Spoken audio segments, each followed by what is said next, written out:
Hey everyone, today I'm going to show you how to make these really simple but I think really cute place cards for your Thanksgiving dinner.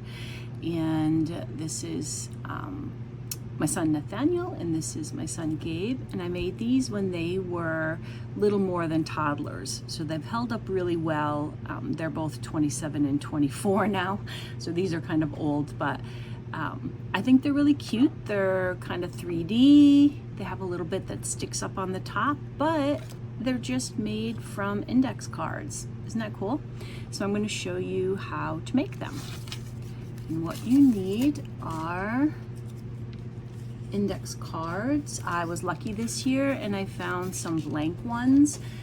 The originals weren't blank. The originals were just a regular index card, but I found these, so they're the exact same size, and I just think they're a little bit cleaner and brighter than those other ones were.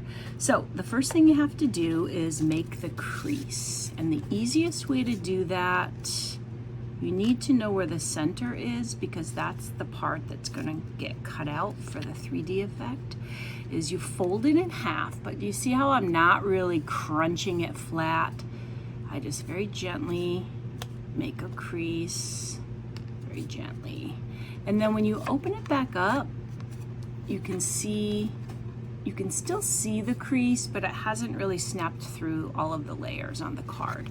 And I only do that because I want a guideline that isn't a big deal, so I know where to draw my 3D effect, but it doesn't really it's not really finalized, so in case I want to make a change, it's still easy enough to do. So once I have that bump of a crease, I guess, I just really lightly draw across it with a pencil because I have old eyes, you guys. And I need a little bit more instruction. There you go. So now comes the fun part. I've done kind of a leaf version. Here's another leaf version that I've done. My favorite was always the acorns. I thought they were really cute. So we are going to do a leaf because I've already started this year's cards for my new guests, and I've already done an acorn, so I want to kind of spread out some of the ideas. So we're going to do a leaf, and trust me, I have minimal artistic skills, so you definitely don't have to be perfect here. You just have to have some of it above the crease and some of it below the crease. And I try to make it more below than above, just to make it sturdy. So I'm going to do a leaf, and for all you plant lovers out there, you're gonna cringe because there's probably not a leaf that looks exactly like this. But I'm going to do it anyway. And then I'm going to copy it on this side, I guess, there. And then I want to draw a little bit of a stem just to give it that real effect. There you go. And really that's the secret right there. And then the next part is to color it in.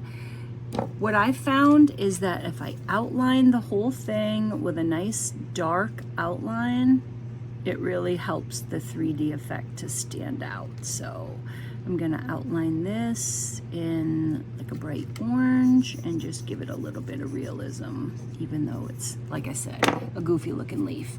So I like to stick with all my fall colors, so I'm gonna just lightly get a little bit of yellow in there to go with that orange, and maybe a touch of green because it's just fun to have more than one color. There you go. There, and then I do need my orange because that really makes everything stand out. And you can do this obviously however you want to do it. Have your kids do it at the kitchen table.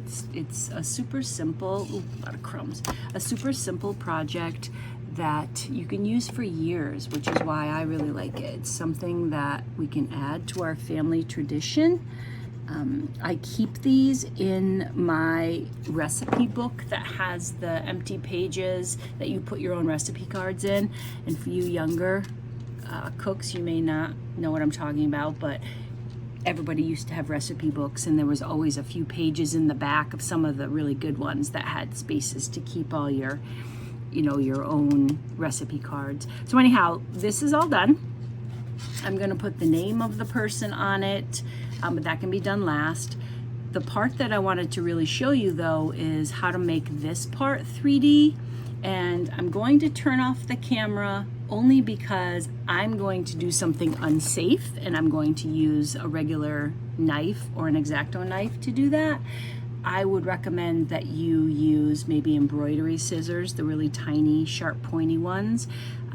But whatever you choose to do, all you're going to be doing is cutting the outline. Here's the center mark. You're going to be cutting the outline above that center. That's it. You're not going to do any of this part and nothing below. So let me just take a break for a second, and I will finish this up and be right back. Okay, I'm back, and I have the top portion of this all cut out, but I've done nothing below that middle line. So this is how the new one will look. And if you have more artistic skill than I do, I'm sure you can make yours look lovely. Now all we have left to do is to put the name of the person. And then I like to highlight a little bit and just kind of color this in a little bit to make it look a little fancier. But I have 3 more to make, so I am going to get to it. I hope you enjoy this craft. It has been such a fun little part of our history of Thanksgiving in this family, so we've enjoyed it very much. It takes up very little room during the rest of the year, so I can store it, and it's just fun to see all of the new cards over the years that get created. So I guess that's all. Thank you so much for watching, and I will talk to you soon. Bye. Well, here you go. These are my 3 new place cards for this year, and I hope you try this craft. It's pretty simple, but it comes out really cute even with minimal artistic skill like I have. Thanks so much for following my Thanksgiving countdown. I appreciate all of the comments, and I really love that you're here. So thank you so much. Bye.